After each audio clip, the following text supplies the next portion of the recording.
He says, "You're not going to be a dictator, are you?" I said, "No, no, no.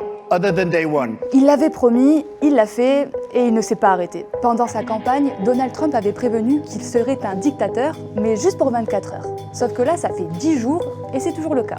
Le nouveau président a fait un retour fracassant à Washington en signant décret sur décret. Could you imagine Biden doing this? I don't think so.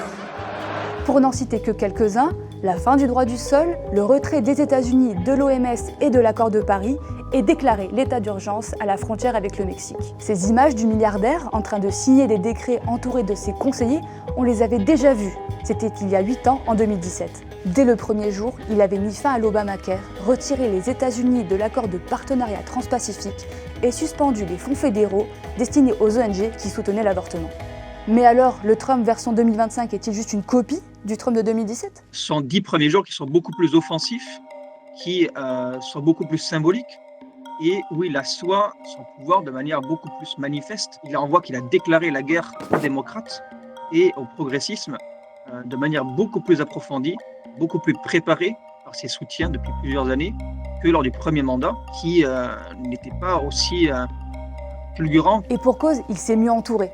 Il a aussi veillé, quelques jours après son investiture, à décapiter en pleine nuit les services chargés de contrôler son action. Et face à lui, la résistance a comme disparu. Il est vrai que l'opposition est sonnée, il n'y a plus de figure qui représente l'opposition qui ne s'est pas encore reconstruite, et puis surtout, on a en fait un exécutif beaucoup plus puissant, notamment en raison de la décision de la Cour suprême de donner au président l'immunité totale pour toutes les actions qu'il pourrait faire au sein de sa fonction. Les membres de son cabinet, eux, n'auront pas l'immunité. Mais il a prouvé qu'il pouvait gracier qui il voulait, même des personnes ayant commis des crimes.